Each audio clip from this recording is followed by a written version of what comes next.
ॐ सहना भवतु सहनौ भुनक्तु सह वीर्यं करवावहै तेजस्विनावधीतमस्तु मा विद्विषावहै। ओम शांति शांति शांति। हरि ओम। तो अब हम लोग गीता के दूसरे अध्याय में प्रवेश करते हैं और सबसे पहले जरा इसके नाम पर विचार करते हैं। तो संभवतः महर्षि व्यास ने या उनके आगे आने वाले बाद में आने वाले ऋषि मुनियों ने, विद्वान जनों ने इस अध्याय का नाम सांख्य योग रखा है। और हमने संभवतः इस विषय में पहले भी बात की है। सांख्य जो है, सांख्य का जो अर्थ होता है, शाब्दिक अर्थ होता है, वह होता है संख्या से बना हुआ। सांख्य मतलब संख्या से बना हुआ या संख्या का। तो अब संख्या सांख्य योग क्यों कह रहे हैं यहां पर, थोड़ा इस पर विचार करते हैं।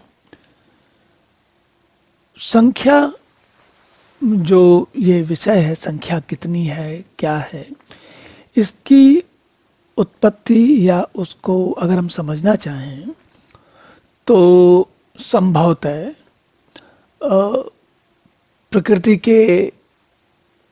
प्रकृति में ये प्रकृति के आरंभ से ये कहीं ना कहीं हमको दिखता है। कैसे दिखता है? क्षण भर के लिए मान लीजिए कि प्रकृति का अगर अमीबा जो सिंगल सेल का प्राणी है, जीव है, उसको छोड़ दें तो जैसे जैसे थोड़े विकसित प्राणी उत्पन्न होते हैं,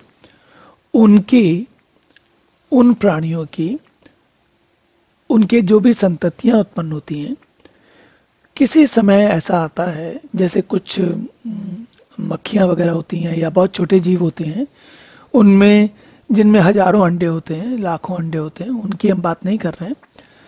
और संभवतः उनमें भी हो सकता है। अब वैज्ञानिकों ने इस बात को देखा है कि नहीं देखा है मुझे नहीं मालूम, लेकिन यहाँ मैं कहना ये चाह रहा हूँ कि अगर कोई किसी भी जीव में जो माँ है, वो जब अपने संतति को जन्म देती है तो उसे पता रहता है कि उसकी कितनी संततियां हैं। एक संतान है, 2 हैं, 4 हैं, 10 हैं, 50 हैं, 1000 हैं, जो भी संख्या हो। तो जो ये संख्या की गणना करना, संख्या होती है गणना करने के लिए, और संख्या और गणना चेतन जो भी जीव है उसका एक स्वाभाविक स्वभाव है। वो कब आता है? जब वह अपने से हटके, अपने को छोड़कर आगे की बाहर की दुनिया और दुनिया देखता है, जो बाकी संसार है ना, इदम जिसे कहते हैं, उसे देखता है, तो गणना करना उसके लिए स्वाभाविक हो जाता है। जैसे हम जब भी देखते हैं, अगर हमारे आसपास कितने लोग हैं, कितने सितारे हैं, कितने जानवर हैं, कितने मनुष्य हैं, वो सब क्या है, हम चाहते न चाहते हुए उनकी गणना करते रहते हैं। आज हम उस बात पे भले ही ध्यान दें विशेष रूप से कि अच्छा गणना कैसे होती है, और जो वैज्ञानिक लोग हैं, जो इस विषय के जो विशेषज्ञ हैं, वो जानते हैं सब चीजें। हमारे लिए, आपके लिए सामान्य बात समझने की ये है कि गणना करना या संख्याओं पर ध्यान देना एक बौद्धिक विषय है, बुद्धि का विषय है। और बुद्धि जो है वो कैसे कार्य करती है, या यहाँ पर आप सांख्य को अगर संख्या या गणना से समझें और संख्या और गणना को बुद्धि से समझें, तो भगवान ये कह रहे हैं कि अध्याय 2 जो है वो सांख्य योग, गणना योग या बुद्धि योग है। अब बुद्धि योग का क्या अर्थ हुआ यहाँ पर? तो जिन्हें हम लोग बौद्धिक कहते हैं, मैं और आप जैसे अभी जब इस किसी विषय पर ध्यान देते हैं, उस पर, उसके विषय में उसकी भली भांति जांच परख करते हैं, तो ये काम कौन कर रहा है? हमारे शरीर में, हमारे जीव में, हमारे साथ, हमारे पास जो एक विशेष गुण है। क्या गुण है?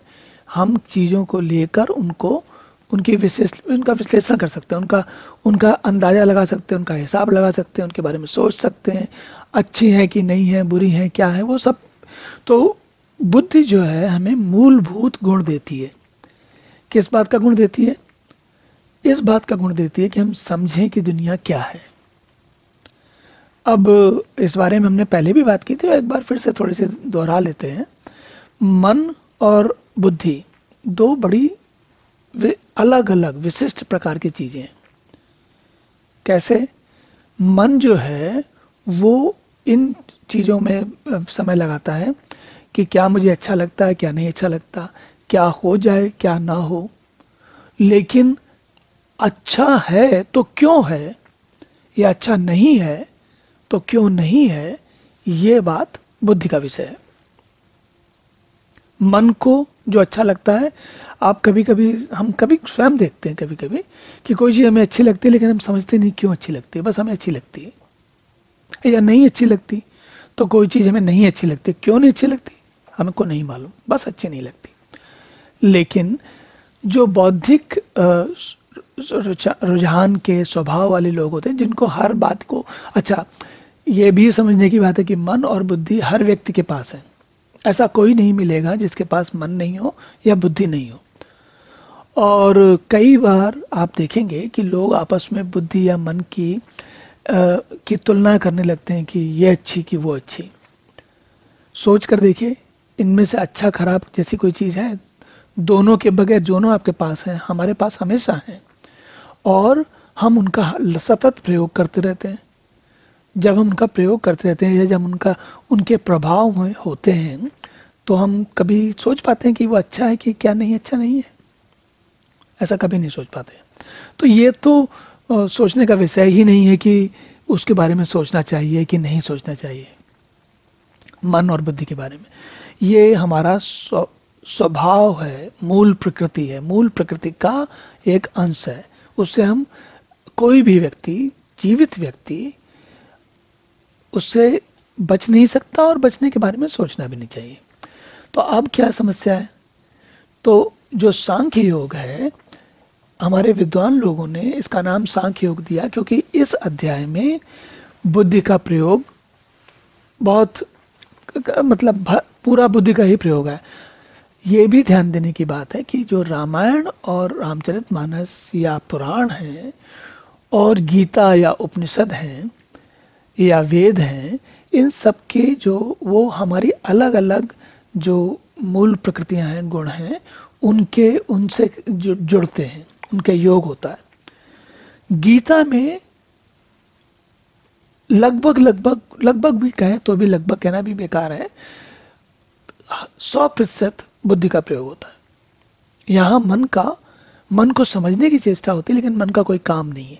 इसीलिए गीता में कोई कहानी नहीं है, इसमें कुछ अच्छा या बुरा लगने ऐसी कोई बात नहीं है, बस केवल समझने की बात है। और अध्याय 2 जो है, ये इसका एक प्रमुख, एक तरीके से समझिए प्रतिनिधि है गीता का। अगर लोग कहते हैं कि अगर आपको गीता का अध्याय 2 आपने ठीक से पढ़ लिया, समझ लिया, तो गीता का सार आपको समझ में आ जाएगा। ये बात, इसके बारे में भी हम चर्चा आगे पीछे कर सकते हैं, लेकिन जैसे जैसे हम आगे बढ़ेंगे आप देखेंगे कि गीता का अध्याय 2 कुछ अलग ही है, कुछ विशेष प्रकार का है। लेकिन इस अध्याय 2 का आरंभ भी जो है मन की एक स्थिति से होता है। कैसे होता है? तो अर्जुन क्या कहते हैं, अर्जुन क्या कह रहे हैं वो संजय बता रहे हैं। तो संजय ने क्या कहा? तम तथा कृपयाविष्टम अश्रुपूर्णाकुलेक्षणम विसीदंतमिदम वाक्यम उवाच मधुसूदना। तो कहते हैं तम तथा उस समय, पूर्णतः कृपयाविष्टम मतलब कि करुणा से पूरा द्रवीभूत होके, करुणा से व्याप्त, आंसुओं से पूर्ण, मतलब आंखें भर आई अर्जुन की। करुणा अंदर से इतनी ज्यादा हो गई कि वो, किस बात की करुणा उनको है? उनको इस बात की करुणा है कि मैं क्या करने वाला हूँ, हम क्या करने वाले हैं, इतने सब संगी साथियों का, प्रियजनों की को मारने वाले हैं, ये क्या करने वाले हैं। तो इस बात को सोचकर उनका मन, अर्जुन का मन बहुत द्रवित हो गया है। और इस द्रवित होने के कारण, और द्रवित ही नहीं हो गया, देखिए, करुणा से व्याप्त और आंसुओं से पूर्ण, और उसके बाद क्या, व्याकुल नेत्रों वाले। तो जब हमको ऐसी स्थिति हो जाती है और कभी कोई आपका उस वक्त फोटो ले ले, चित्र ले ले, कि जब आप व्याकुल व्याकुल होते हैं हम, तो हमारे आंखों की, हमारे नेत्रों की एक स्थिति विशेष होती है, व्याकुल। तो नेत्र जो होते हैं वो हर तरीके का भाव दिखाते हैं, और व्याकुलता का भाव, आप किसी को थोड़ा दूर से देखें और बहुत व्याकुल हो, आपको एक क्षण में समझ में आ जाएगा कि ये व्यक्ति व्याकुल है। उसको आंसू ना भी हो, करुणा ना भी हो, तो भी व्याकुलता तुरंत समझ में आती है। तो यहां महर्षि व्यास, संजय, या वो जो बता रहे हैं वो स्थिति को समझते हैं हम लोग। वो कहते हैं कि अर्जुन के प्रति, जो इस तरीके के स्थिति में पहुंचे हुए अर्जुन थे, उनसे भगवान कृष्ण ने क्या कहा। अब हमने देखा कि ये यहाँ से आरंभ हो रहा है। पिछले अध्याय में अर्जुन ने पहले तो कहा कि पहले द्रोणाचार्य ने, दुर्योधन ने कहा, द्रोणाचार्य से बात की, फिर अर्जुन ने कहा कि भाई मेरा जो है रथ बीच में, दोनों सेनाओं के बीच में खड़ा कर दो, मुझे देखना है कि हम लोग कौन है जो लड़ने वाले हैं हम लोग आपस में। तो ये सब देखने के बाद उनका मन द्रवित हो गया, और मन द्रवित होने के बाद वहां से, तो ये जो है, ये सारी भूमिका इस बात की है कि ये केवल अर्जुन की स्थिति नहीं है, ये हमारी स्थिति भी है। और जीवन में ये स्थिति, आपका जीवन कितने वर्ष गुजरे हैं, इस पर लगभग निश्चित है कि ये जो उतार चढ़ाव हैं लगातार आते रहते हैं। छोटे बच्चे में भी आते हैं, और जो तरुणी होते हैं, नवयुवक होते हैं, जो वयस्क हो गए, अभी 20-25 साल के हैं, उनमें भी आते हैं। और 20-25 साल से लेकर तो करीब 45-50 साल तक तो इतने ज़्यादा आते हैं कि गृहस्थ में जब आप रहते हो तो जीवन ही यही चलता है। और धीरे धीरे जब गृहस्थ से आप आगे निकलते हो, जब बच्चे बड़े हो जाते हैं, वो अपने अपने काम धंधे में लग जाते हैं, सबल हो जाते हैं, आप अकेले रह जाते हो, या आप 2 लोग रह जाते हो, तो ऐसी परिस्थितियों में क्या होता है कि फिर वो, उसी को हम लोग क्या कहते हैं, उसको कहते हैं वानप्रस्थ। वन में नहीं जाए तो भी आप अकेले हो जाते हो, अब समाज से आप धीरे धीरे अलग होते जाते हो, पुत्रों से, पत्नियों से, उनके बच्चों से। और ये सब स्वाभाविक प्रक्रिया है, इसमें कोई कहने वाली, कोई करने वाली बात नहीं, ये होता है। तो इन सब परिस्थितियों में पहुंचा हुआ व्यक्ति, उसने जीवन में बहुत सारे उतार चढ़ाव देखे होते हैं। तो जो अर्जुन की स्थिति है, ये हमने जीवन में कई बार देखी होती है, एक बार नहीं। और हम इसको धीरे धीरे, जैसे जैसे हम आगे बढ़ेंगे, तो कभी महाभारत के संदर्भ में, कभी अपने जीवन के संदर्भ में इन उदाहरणों को लेकर चलते रहेंगे, ताकि हम इस बात को समझने का, जो गीता में जो विषय वस्तु है, उसको समझने का आनंद ले सकें।